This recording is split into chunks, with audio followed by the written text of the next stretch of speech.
Everyone, Radhe Radhe সবাইকে। Good morning. সবাই কেমন আছো? আশা করছি তোমরা খুব খুব ভালো আছো, আমিও ভালো আছি।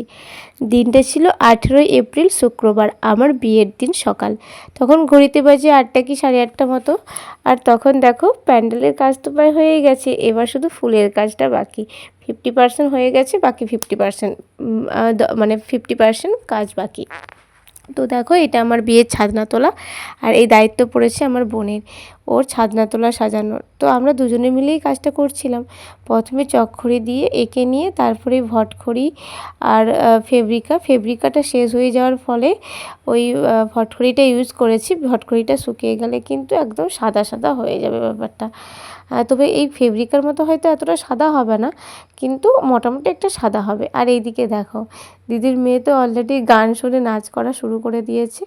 আর এইদিকে আমার শাঁখা পরানো চলছে। শাঁখাগুলো আমার হাতের চেয়ে কিন্তু বেশ বড় বড়। আর এই যে আমি শাড়িটা পরে আছি দেখছো, এই শাড়িটা আমার ঠাম্মার শাড়ি। আজ কত বছর পুরনো। দাদু মারা যাওয়ার পর থেকে ঠাকুমা আর লাল পাড় শাড়ি পরে না। শাড়িটা বিয়ের আগের দিন হঠাৎ আলমারিতে দেখতে পেয়ে ভাবলাম যে এটাই বিয়ের দিন সকালে পরি। শাড়িটা আমার খুব খুব খুব পছন্দের। তোমরাও একটু কমেন্ট করে জানিও তো শাড়িটা কেমন হয়েছে। যতই পুরনো হোক, ঠাকুমার স্মৃতি, কত ঠাকুমার এই শাড়িগুলো সত্যিই মানে বলে প্রকাশ করা যাবে না। তারপর দেখো এই যে মামি আসছে, মামি একটু আমাকে জলখাবার দিয়ে খাইয়ে দিয়েছে। আর এদিকে ছেলের বাড়ির গায়ে হলুদের জন্য রেডি করে দিয়েছি তত্ত্ব। গায়ে হলুদ আর আশীর্বাদ দুটো তত্ত্বই একসাথেই যাবে, তাই আশীর্বাদে আর গায়ে হলুদের তত্ত্ব দুটোই সাজানো হয়ে গেছে। এদিকে দেখো বোন তো হাফ কাজ করে ফেলে চলে গেছে, তাই বাকি কাজটা আমি সম্পূর্ণ করে দিচ্ছি। আমি বলছি ঠিক আছে, লাল আর হলুদটা আমি ভরাট করে দিচ্ছি। দেখো তো ছাদনা তোলা ডিজাইনটা কেমন হয়েছে, অবশ্যই কিন্তু কমেন্ট করে জানিও। আর এদিকে আমার ভাইরা তো জোর কদমে কাজ করা শুরু করে দিয়েছে। আর এদিকে আমরা তো মেয়েরা, বুঝতেই পারছো বিয়েবাড়িতে ছেলে আর মেয়েদের অবস্থা কেমন হয়। ভাইগুলো তো খেটে খেটে অবস্থা খারাপ হয়ে যায়, আর আমরা তো মেয়েরা একদম সেজে গুজে শুধু এখানে ফটোশ্যুট ভিডিও শ্যুট এটাই চলে। যাই হোক, তখন ওই 11টার মতো বাজে, আর এইদিকে রেডি হয়ে গেছে। আর আমার ভাই দেখো, ও যাচ্ছে বর আনতে। আর এদিকে আমার জামাইবাবু ভিডিও করছে বলে আমার ভাগনা তাকে বকা দিচ্ছে। হ্যাঁ, আসলে আমি সত্যি কথা বলতে যার নাম না নিলেই নয়, আমার ভাগনা বাবু। তো আর এইদিকে দেখো ওই ছেলের বাড়িতে যাবে আশীর্বাদী গায়ে হলুদের সব তত্ত্ব নিয়ে।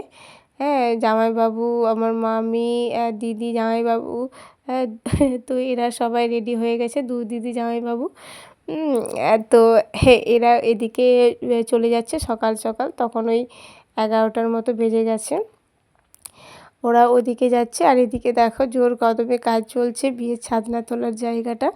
হ্যাঁ, দিয়ে আমার তখনও কিন্তু মেকআপ আর্টিস্ট আসেনি। মানে সকালে যে বৃদ্ধির যে লুকটা দেবে, ক্যামেরাম্যান তাড়া করছে যে তাড়াতাড়ি রেডি হও, তাড়াতাড়ি রেডি হও। আরে বাবা তাড়াতাড়ি, আমার মেকআপ আর্টিস্ট এসে হাজির হয়নি আর তাড়াতাড়ি। তো দেখো আমার পেছনের চুলটা কিন্তু আমি একটু একটু কার্লি করে দিতে বলেছিলাম। আমার ভীষণ পছন্দ হয়েছে এই পেছনের হেয়ার স্টাইলটা। তোমরাও একটু কমেন্ট করে জানিও তো তোমাদের কেমন লাগছে এই হেয়ার স্টাইলটা। সুন্দর সব সেজে নিয়েছে লাল লাল পরি। এই যে আমার বড়দির মেয়ে, আর এই যে আমার নিতকন্যাকে দেখো কত মিষ্টি লাগছে। আর ওই মুকুটটা দেখতে পাচ্ছ নিতকন্যার মাথায়, ওটা কিন্তু আমার হাতে বানানো। যারা আমার অনেক দিনের ভিডিও দেখে তারা কিন্তু জেনে থাকবে। ওইটা আমি নিজের হাতে বানিয়েছিলাম ঘুগনির বাটি দিয়ে। তো যাই হোক, তো আজকে আমি সেটা ওকে পরিয়েছি। আর দেখো এদিকে নিতকন্যা আর কনে ব্রাইড দুজনের এখানে ফটোশ্যুট চলছে। তো এখানে আমাদের আম বাগান, কলা বাগান, জাম বাগান, পুকুর পাড়, নদীর ধার, হ্যাঁ, ধান। দেখুন এখানে পাটা পুকুরের কাছে ভিডিও হচ্ছে, মানে ফটোশ্যুট। এরা চেক করে দেখুন। আচ্ছা সামনে না তো দেখতেই পাচ্ছ শেষে কিন্তু আমাদের পানা পুকুর, মানে আম বাগান জাম বাগানের পরে শেষে কিন্তু পচা পুকুরের ধারেও আমাদের ফটোশ্যুট চলছে। পেছনে সবুজের ব্যাকগ্রাউন্ড তো ভীষণই সুন্দর লাগবে। তো যার কারণে এই ক্যামেরাম্যান এখানে চলে এসেছে। আর এই যে একটা বিখ্যাত পোজ, বুঝতেই পারছো বরের টোপর নিয়ে, যেটা সবাই মিলেই করে। তো এটাও একটা বিশ্ববিখ্যাত পোজ, যেটা বর্তমানে ভীষণ ট্রেন্ডিংয়ে চলছে। এই যে বরের টোপর নিয়ে একটা ছবি তোলার ব্যাপার। তো সেটাই এখানে এই পচা পুকুরের ধারে আমাদের সেই ফটোশ্যুট চলছে।